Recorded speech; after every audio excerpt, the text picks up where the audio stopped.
Hello everyone, my name is Sofia Dian Catindi Garcia and welcome to the Peaceful Classroom.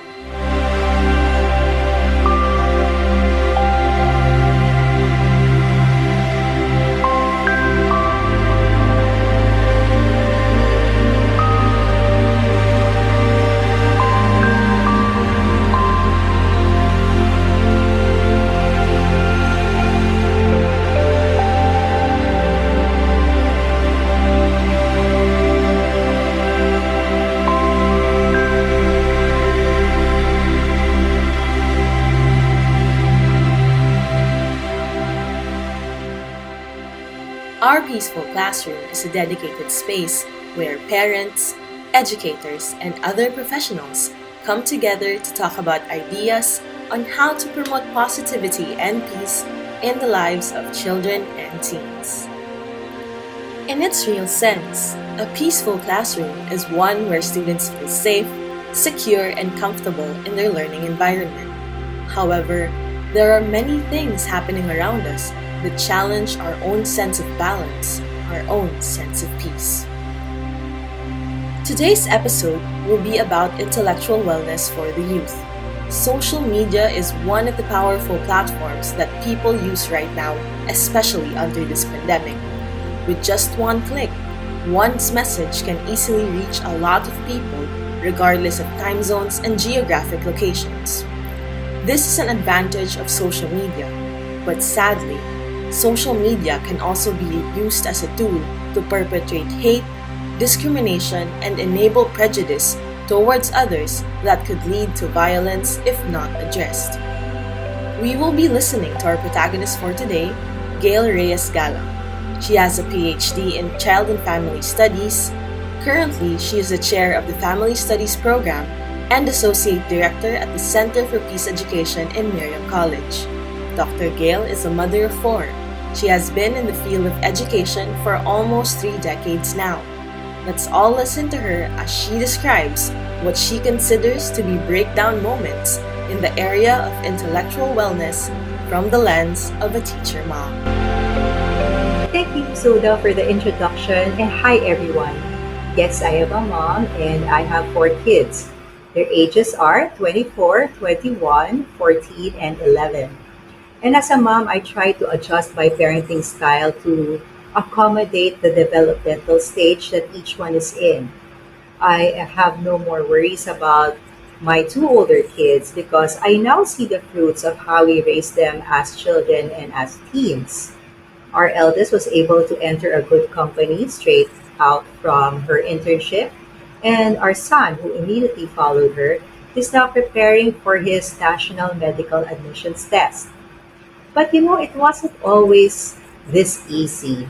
In fact, I remember always playing the bad cop as they were growing.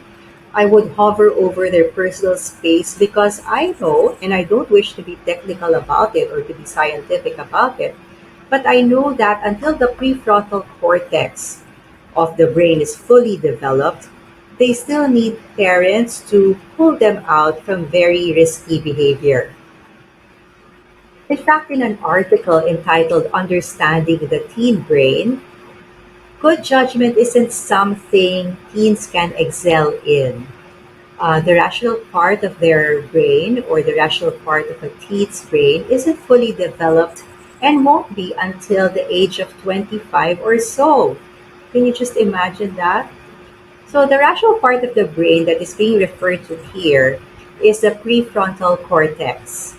This explains why even if you've repeated the same warning numerous times, a child may still opt to follow what is satisfying to his or her pleasure.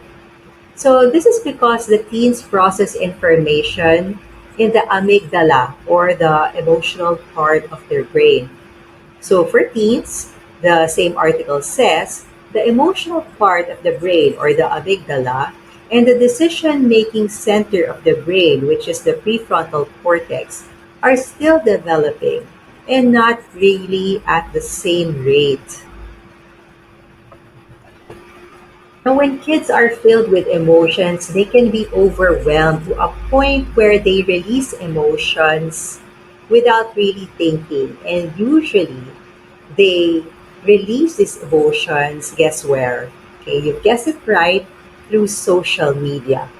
Usually, the venue to release such emotions happen on social media, and we've seen too many times how today's call out culture has affected the state of mental health among teens and young adults.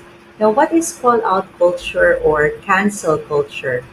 Well, call out culture or the cancel culture is a form of shaming in an environment, usually online, towards a perceived unacceptable behavior. So, in this situation, young children feel empowered that they could convey feelings of frustration, anger, disappointment, or disgust without really thinking of the consequent effects this would have on the receiver or the one being called out. So sadly, this has led to the alleged predators to feel shame, guilt, confusion, extreme sadness, depression, and this isolation and paranoia can be overwhelming to those who have existing mental health issues.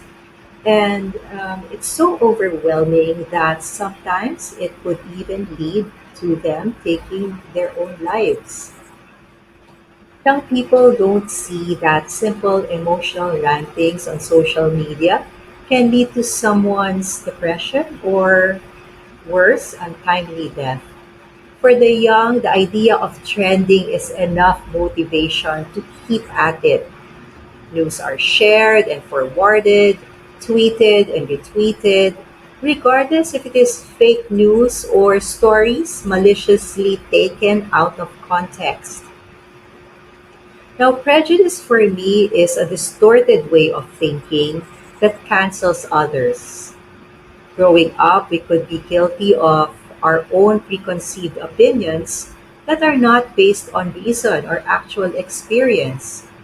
I know as a child, I recall disliking or fearing people because of their race, their gender orientation, their religion, their class, etc.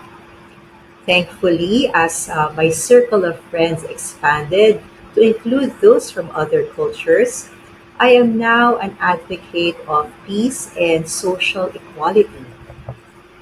So, as parents and teachers, we have the duty to be the more mature voice that guides our children and um, teens out of ignorance, bias, and fear of others. Now, let me discuss some common types of prejudice which we have to guard ourselves and our children from acquiring. And yes, sadly, prejudice can be learned. So let us be careful. First, let's examine racism. What is racism? Racism is a belief that one's own race or racial heritage is innately superior than the others. So let me give an example, and this is a hypothetical example. Let's say in school, you have teacher A. Now, this teacher may not be fully aware, but this teacher has his bias uh, for students who have Caucasian descent, okay, or a student who has Caucasian features, for instance, which causes this teacher to favor this student over the others. Now, let's go to heterosexism. What is heterosexism? This would be negative attitudes towards lesbians and gays. So, example, no?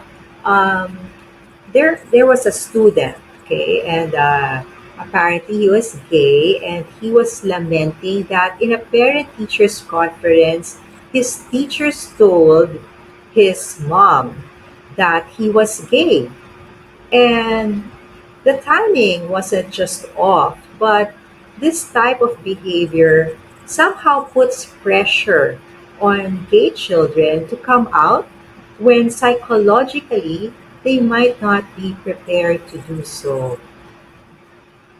Next, what is classism? Let's talk about classism. Classism is distancing from and perceiving the poor as the other. Now, this could also be the other way around because sometimes it also happens that the rich are labeled as insensitive, selfish, and naive of the plight of the poor when this might not be the case. So we have to be careful about classism. Now, next, let's talk about adultism. What is adultism? Adultism is the abuse of power adults have over the youth. So, an example, sometimes I hear myself saying this as well, right? Don't answer back because I'm the parent. Or teachers might say, respect me because I'm the teacher here. I have a question. So, when our children speak up to correct us, do we take offense? This is something we need to ask ourselves. Regardless of age, however, it would be better to follow what Wayne Dyer famously wrote. And he said, when given the choice between being right and being kind, choose kind. So let's choose kindness all the time. Next, let's talk about luxism. What is luxism?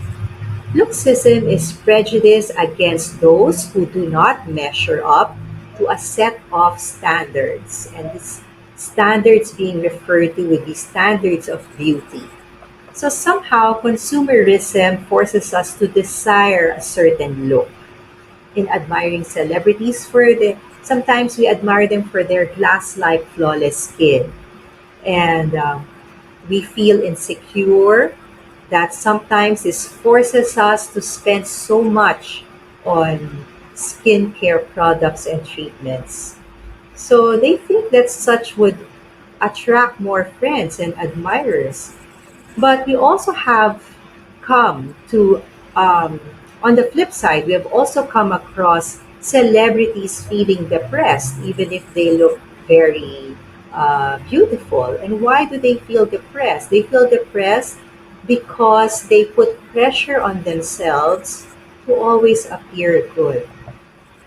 Now, let's talk about religious intolerance.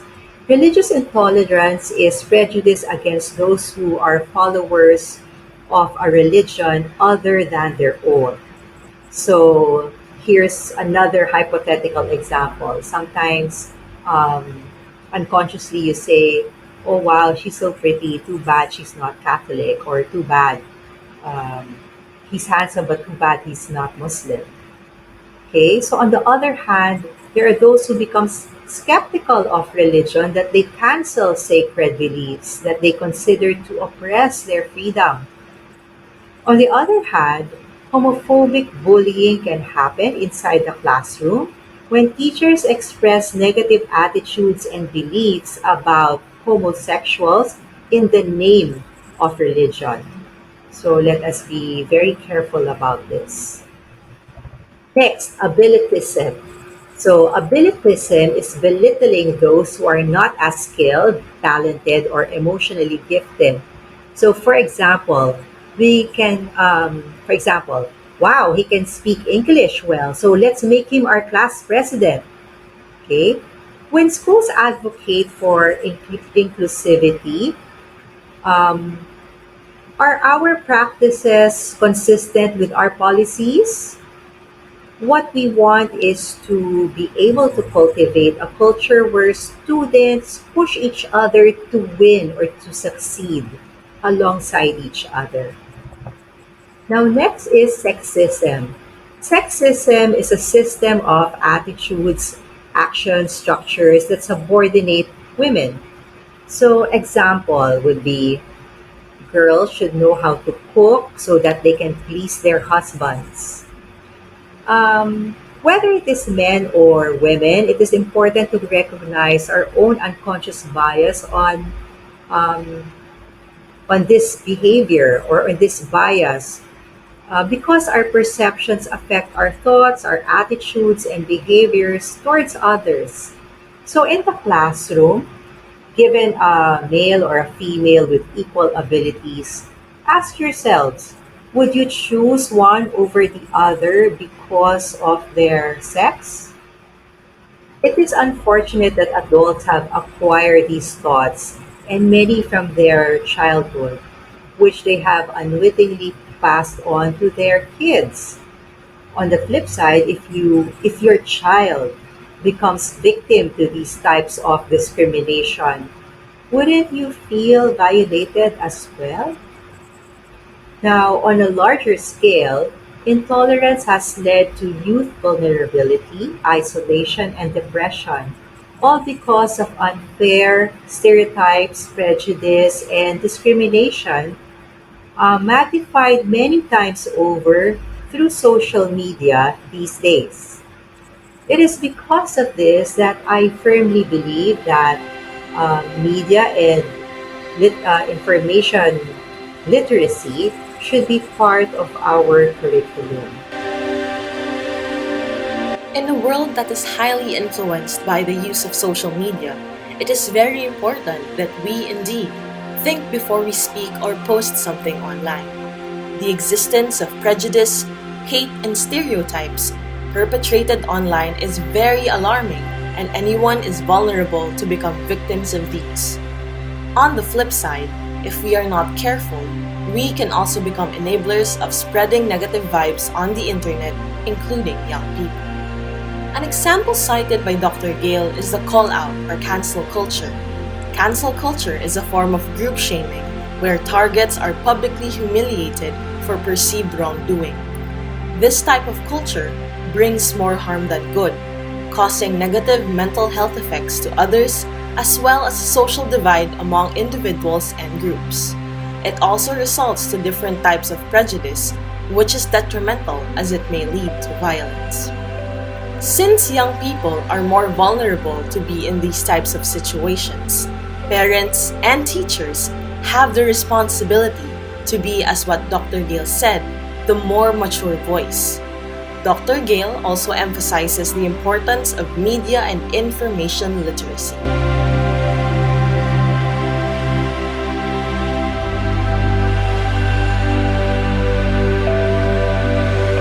There are many ways to break free from distorted ways of thinking.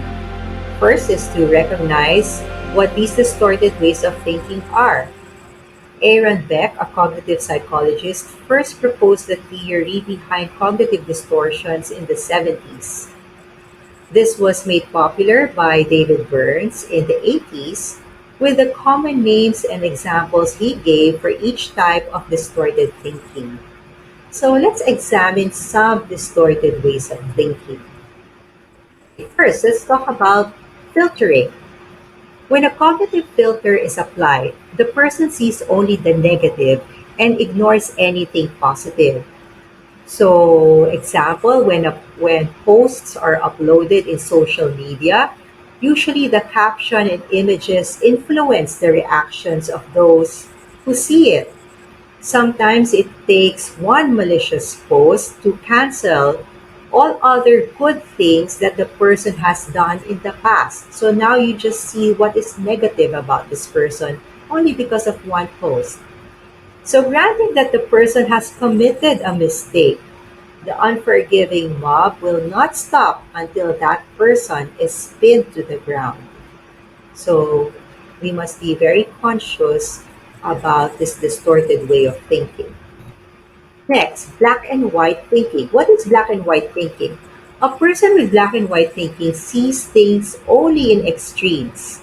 So this happens when people get fixated with a plan and sees no other way to go except through that plan or through that way. So when it comes to sensationalized political or social issues, people troll on each other because each group thinks that if you are not one with us, then you are against us. So see that black or white thinking?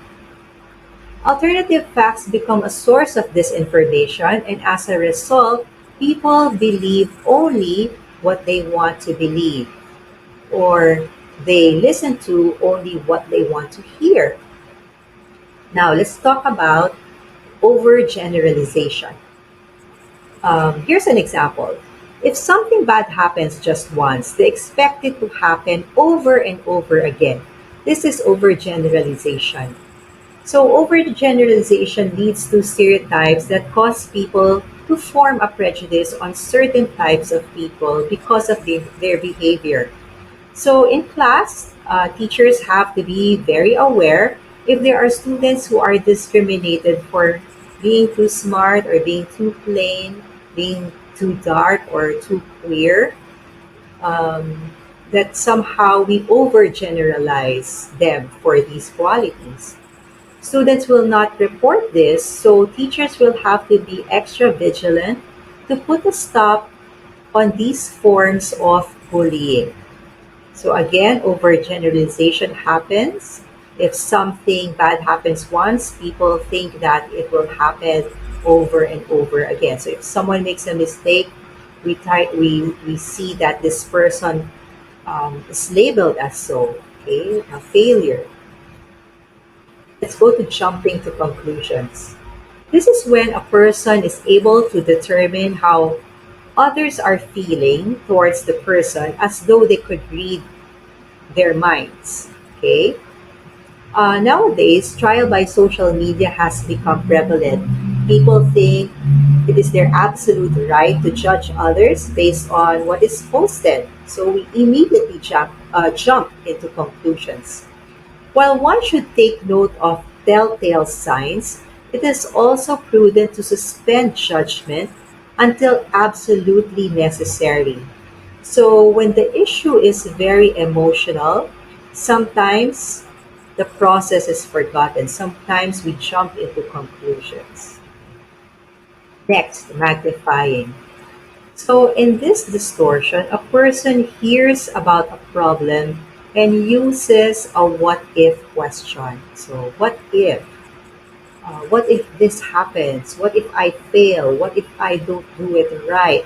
What if they laugh at me? What if I embarrass myself, etc.? So, as parents, we have a natural protective tendency to focus on the worst scenarios, so much so that children cannot flourish with an interest out of the fear that we have introduced to them. So, dear parents and teachers, let us be careful about the thoughts and the ideas we pass on to our children unconsciously. Let me end with a poem by Dorothy Nolte in 1972.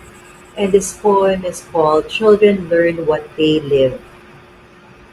Children learn what they live. If a child lives with hostility, he learns to fight. If a child lives with ridicule, he learns to be shy. If a child lives with shame, he learns to feel guilty. If a child lives with tolerance, he learns to be patient. If a child lives with encouragement, he learns confidence. If a child lives with praise, he learns to appreciate. If a child lives with fairness, he learns justice. If a child lives with security, he learns to have faith. If a child lives with approval, he learns to like himself. If a child lives with acceptance and friendship, he learns to find love in the world. So, dear parents and teachers, thank you for listening in. Let us all be aware of the distorted ways of thinking that prevent us from thinking straight. And let us be careful as some of these thoughts lead to stereotypes and prejudice that may cause discrimination. And this is something that we don't want to happen because it really affects the mental health of our young children and our teens. So, see you again next time. Goodbye. Dr. Gail mentioned different types of distorted ways of thinking, which are filtering, black or white thinking, overgeneralization, jumping into conclusions, and magnifying. These ways of thinking can be harmful, not just to others, but to ourselves as well when we give into it. Hence, we have to be mindful of our actions, both online and offline. How can we break through from these ways of thinking? We have two tasks on what you can do. Task number 1, prejudice check. I would like you to think of bias-free substitutes to the following words: career woman, delivery boy, foreman, girl Friday, repairman, serviceman, stewardess, fireman, mankind, chairman. Here are their bias-free substitutes. For career woman, it's entrepreneur and professional. For delivery boy, it's courier or messenger. For foreman, it's supervisor. For girl Friday, it's personal or office assistant. For repairman, it's technician. For serviceman, it's service crew. For stewardess, it's flight attendant. For fireman, it's firefighter. For mankind, it's humankind. And finally, for chairman, it's chairperson. Task number 2. How to spot fake news. Ask the students to create an infographic to raise awareness on how to spot fake news. Here are some examples of infographics.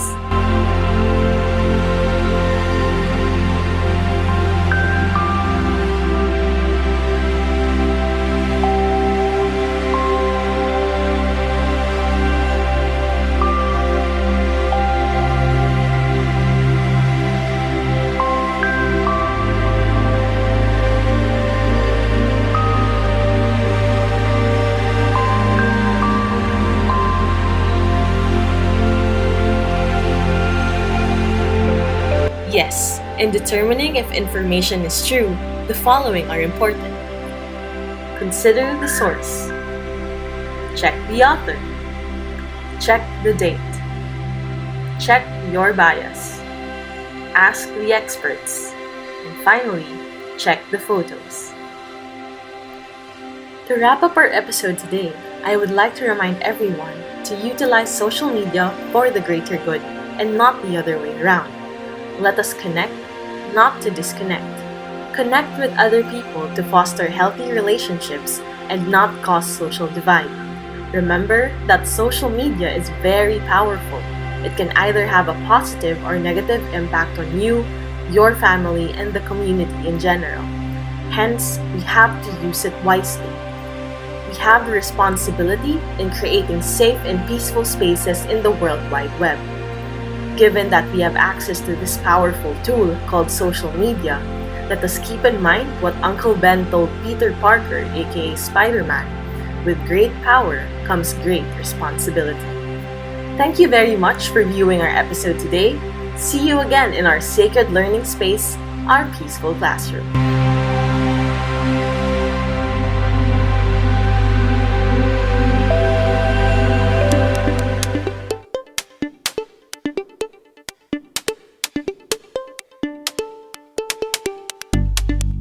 Hello, I'm Dr. March Acosta, and today I'm going to talk to you about parenting adult children.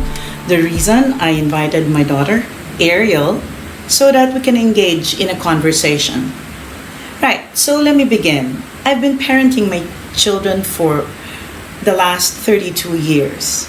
My firstborn is 31 years old and is currently a resident in the radiology department of Chinese General Hospital. And my second-born, Ariel, is 25 years old and also working. So when you talk about parenting, it's really about raising children, period. There was no encyclopedia that I had to refer to. There was no parenting academy. I may have read things, that were in books before, but everything else I had to just grow up and deal with it, right? So the last 31 years and when they were growing up, I was really a mother to two children, focused on their physical, emotional, social, development. And of course, intellectual development. However, as years passed by, I realized that I'm still focused on my family. It's still a priority for me. But when they became more independent, and that was not that was early on. This girl, I stopped tutoring her when she was in grade 3. My boy wasn't the same. I think Kuya was Grade 6. Right? grade 6 or grade 7, and I was still tutoring him. Not that he needed it. He was a little bit more obedient. Yeah, for sure. But she needed her independence as early as grade 3 in terms of studies. And so when they became adults, meaning Kuya was 18 and you were 11. So I had Kuya who transitioned to be an adult, and I knew that I somehow needed to let go. And when Ariel turned 18, I think because the firstborn is usually our, how do you call that, experiment, I think Ariel got the better of it in terms of learning how to let go. So, what is parenting adult children? Let's hear it from her. So I guess I the very popular development that we see in media is when American children usually move out of their house when they're 18, they go to college, and they're on their own. But in the Philippines, there are many people of my generation who are my age. They still live with their parents, they're working, they're somewhat independent, but they still have to follow certain rules because they're living with their parents rent-free in many cases. So I think there's that perspective to put into consideration. But as someone who is 25 and still living with my parents, there are also things that I'm noticing naturally because I myself am growing, I am also maturing. And one of those things is my parents are aging. And I don't mean this in a mean way, not like they're like, old. But they're growing old. And I've spoken to a lot of my friends. It's not the easiest thing to witness your parents Becoming older adults. Or just, they have their little almost senior moments, or We're not quite there yet. So it's also tough because it's a marker of your own growth when you see your parents who were always like these youthful authority figures suddenly like forgetting things, or they're not as strong as they used to be, and then you realize, oh, I need to be that. Like, oh no, am I ready? So you're saying that you're seeing me in a different way when I was a younger mother. Are you saying that? For sure. Right, because I also have some things to say about seeing the two of you, all right, in a new way. As you very well know, I may not be a helicopter mom, but I am maybe 1/3 of that. It's just really all pure care and love and wanting to be able to provide so that you will be the best you can, in school, even in the ways that I enroll you in summer for a dance class or a music class. It's really more about seeing you, directing you, wanting you to flourish and experience, right? What a child should be experiencing. So you go for art lessons, you go for ballet lessons, you go for guitar lessons, and even theater. And it's the same with Kuya, who at a very young age wanted a cooking class. So that was me supporting my children, but pretty much directed by me as a parent. But you see, now that can't be. I mean, they're pretty much able to listen to me, but I see you in a different way. I saw Kuya and you transform into adults who are still very sweet, who are still actually calls me mom, and I'm glad that you ask things that you do not know about, ask my opinion, but I cannot enforce what I did before when you were children. I realized that the moment you already established like your schedule for the day, what you want to wear, and I could not buy you your clothes when actually I wanted us to wear clothes that are Matching. But when I realized that you were both adults, when really even earlier than 18, I knew you were two different individuals who needed space, who needed time alone, and it was in the beginning quite what can I say? I was always there for you, but when I realized that maybe I can now have my own time. Yeah. I think I also felt guilty because sometimes I'd be like, oh, I want to do it on my own. And she'll just look at me like, and I'm like, I have to try. Yeah, I guess it is. You were trying to make sure you will learn on your own. Yeah. But Kuya was a little bit more obedient. I guess because you're headstrong and a bit more feisty. That's proof that even if I gave birth to two people, raised them in the same household, they're really born with their own personalities and their own, how do you call that? And their own way of dealing with life, even if they are actually in the same household. Right. Yeah, and I think another thing to think about is that I suppose parenting in the kind of developmental sense ends at a certain age. So it's not like, this is an exaggeration, but it's not like my mom is still teaching me my ABCs or like how to do very basic house chores. I mean, it's different for everyone, but thankfully I don't really need coaching for that sort of thing. But yeah, I think parenting never ends, but a certain kind of very popular parenting rhetoric, which is development, ends when your child is already of a certain age. So maybe parenting will not end. No. In particular, when we talk about the Filipino family, Yeah. we are described as, how do you call that, very close-knit. Mm-hmm.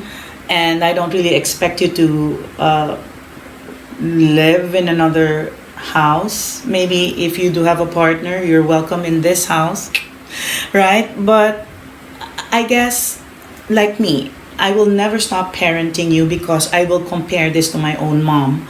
My mom is 83 years old, and I could still sense that she treats me as her baby. We're three girls and one, the youngest is a boy, and for her, and this is how I'm feeling it, her children are her babies forever. And I guess that's how it is for the Filipino family. Of course, we establish the boundaries, but I am a sandwich generation. I'm trying to make sure that my daughter here and my son will flourish and become productive citizens, which I think at this point I'm pretty much successful. But I'm also needing to parent, in a way, my own mom. Yeah. Because she's 83 and she's a little bit more clingy, especially this pandemic. I have not given it, I've not visited her, but I've done calls, video calls. Yeah. And one time when my driver had to bring something for her, because it just happens that my sweet nothings would be giving her food or making sure that what I find delicious she also has a chance to taste. So I could not bring that to her because of my own schedule, and so somebody else had to bring it for her from me. And she said, "Oh, the minute I saw your car and the driver, I wanted to jump into the car and go to Country Villas where we are living. Why? Because she misses us. She misses Ariel and Mark, although, they're adults and it's been quite a while since they've really had this chance to talk with her and engage with her. I guess it's me at this point wanting to pacify her and wanting to assure her that everything is going to be all right. We'll soon see each other. The only way that I really do parent her at this point, and I'm a little bit worried, is that, well, she's pretty healthy, but she does have those, those senior. I'm experiencing that with you sometimes when she's just like, there's diabetes runs in the family, and she'll just that's like my mom. She'll just keep eating sweets, and I'm like, no. So that's maybe that's me with my mom. But at this point, also I want her happy. I want her, just to have fun. She's 83. What else do we really need to guide her with? Pretty healthy. So pretty healthy. If she likes to eat, sweets, as long as she is able to get if she needs to take her medication, I'll do. So that's pretty much but I'm not in a way, I'm not finding that difficult. I guess fact is, my mom does not live with me, so I'm really more focused on my own development right now because I have more time, but living with the children, managing my household, and at the back of my mind, of course, and the tug of my heart, I still have my mom, my brothers, and my sisters, and this pandemic is not ending anytime soon. So we've not seen each other, but yeah, we make efforts. Right now, all right, so I think what we want to do at this point is, after sharing our own experience as mother and daughter, is to give some tips on how we can indeed have that very good relationship that continues on, where I am still a parent to an adult child, and how it is for you on your end as that adult child. All right, so Child. She keeps saying child. oh nga, no, but you're my child. Yes, but not All right. child in a small person sense. No. So all right, so let's get into business and mention that.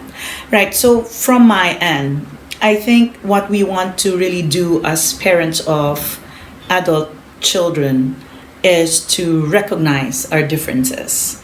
Meaning, and I've always, and this is almost like my mantra, because I learned this from a mentor. I hope you say yes to this. I've never really compared my generation to their generation. If I mention my generation, it is because I am telling a story about my experiences, but I'm not saying that I am better than you, that our generation is better than you, or your generation is such a cool generation compared to us. So all in all, it's really not about competition. I've never compared any generation, even in the classroom as a teacher. I don't do that. I will never compare my students from 10 years ago or 20 years ago or even 30 years ago to the generation now. I will just have to make sure I identify the kind of generation they live in, and I will adjust. So recognize the differences. What can you say about that? Well, yeah, that's true. I think a lot of parents will often look at their children's habits and maybe their thought process if the relationship is such that they actually talk to each other. Parang iba na kayo, but like and that's fine to remark like, oh, times are different, but I don't think it's very healthy to be like, your generation is going to the dogs, you're also this, you're also that. And if you are someone's child, naturally you are from a different generation, and you shouldn't treat them the same way. You can't be like, I mean, I say okay boomer, but like jokingly. But you can't just be like, you can't always return to that maybe anger or prejudice and say, well, kayo, you had it different. That's why you have a different understanding and you don't get me. It's like, you need to get them too. So, yeah. Yeah, it's really more on conversations and sharing of experiences. All right, what else? I guess as someone who is, I'm 25, I'm not old nor am I young. I think that's a really interesting time for me, early 20s, and when you start to reevaluate your relationships, all your relationships, including your relationships with your family, with your parents. And something that I have learned is to treat my relationship with my parents the same way I would treat my relationships or other relationships I hold special in my life. They all require work. They all require you to be kind, and they require patience. These need to be nurtured. It's not like before where mom feeds me and knows what to do. So, mom, sometimes I'll have those moments and I'll be like, okay, I need help. But usually, yeah, you start to realize, oh, you need to put some work into this relationship With your parent, with you mean? with your parents, with your parents. So you'd like to be more conscious of maintaining that kind of relationship that's not when you were not necessarily like when you were a child, but really on a different level. Yeah, and I guess there are people who don't live with their parents anymore, and it's an effort to reach out, to maybe pick up the phone, call, or to even visit. I can't speak for them because that's not my experience. But yeah, it takes work. It takes actively being patient, being kind, like you would any relationship. Obviously, your parents are special to you, so you gauge according to the dynamic. Yeah. So I realized really that maybe respect the other as an autonomous individual would be our second tip, right? Yeah. So if I've given a chance for you and Kuya to really be independent, and as much as I am really a doting mom, I guess I'm lucky because my background is on child and family studies, and that I've continuously engaged with young people in Miriam College, so that I know what's going on there, and I'm able to see the differences in the generations that went through my classes. And I realized that autonomy is very important. It's about you standing on your feet, but it's about me always being here just in case you need me, right? So that's our second. Yes. How about our third? It's about maybe just communicating and listening. It's a two-way street. Yeah, you don't just express because you feel like you're comfortable expressing your feelings towards your parent or towards your child, especially when they're of a certain age and they can begin to relate to you. There are certain things that you can share. But it's a two-way street. You also have to listen to your child. You have to listen to your parents. Yes, so I realized, talking about listening and communication, that I am now hearing a different voice from Ariel compared to when she was a child. A most memorable experience was, and I don't know if you recall this, she had to, in the grade school, she had to go, I don't know, was it a test or was it an essay? And then she showed it to me, and then it was a wonderful essay. She has always been a good writer, and the teacher said that I think you got a very good grade, if not perfect, almost perfect. But it's not about the grade, really. You know what struck me? In that essay, and I think I still have that essay, she said, when I am I don't really recall the question, but it's about you being lost or not knowing what to do. You know what you place there. You don't recall. Nope. I was in seventh heaven. She said, I will remember. She said, I will, when I am in that stage, when I'm lost or I don't know what to do, I will remember and think about how mom will do it. How will my mom do it? Oh, that was wonderful for a mother. And then in an essay, that was time pressure. Obviously that was what was coming in her head, that she was referring to me and how I could be treating that particular situation, how I would be responding in that particular situation. So I guess that was the time that when she was younger, I realized she would go to me because she would always think, what will mom do? But right now, I'm hearing a voice of an adult in many, many ways. The way that she deals with work, the way that she would talk to her peers. I believe that she's really, well, you're a grown up. She's really reached that stage, and see all of these books. She's read more books than I have in my lifetime. I guess it's also that support, that listening ear that I gave to her, that, she just wants to read. She just wants this particular book. Now she buys her own books.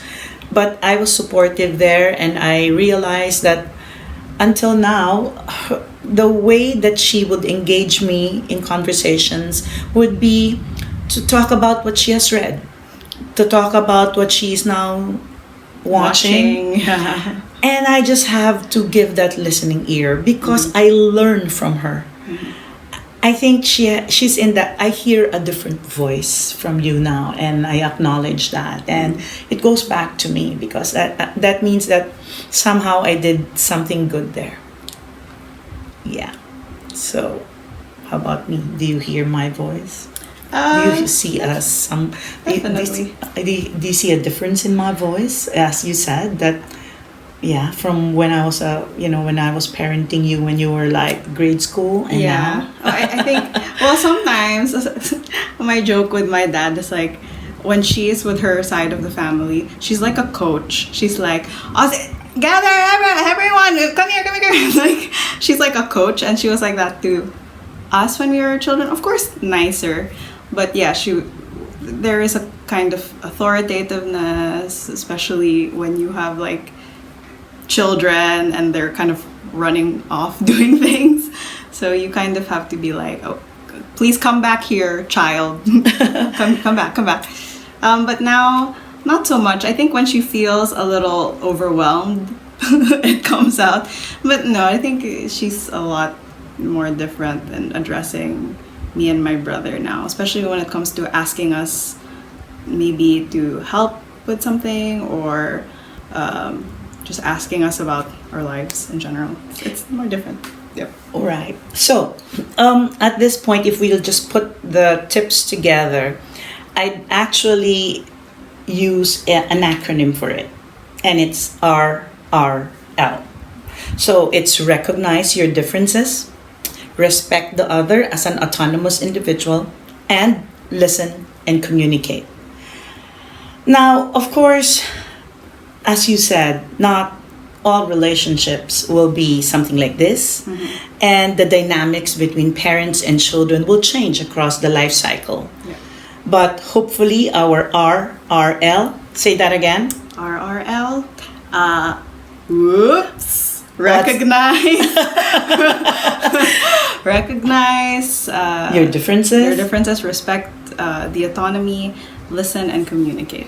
I guess with RRL, everything else will have to adjust and Yeah.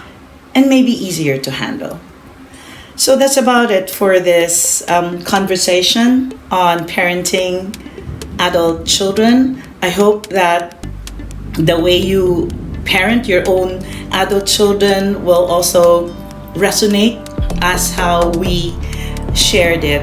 Again, it was wonderful conversing with my baby girl. I wonder if I'm 80, will you be my mom?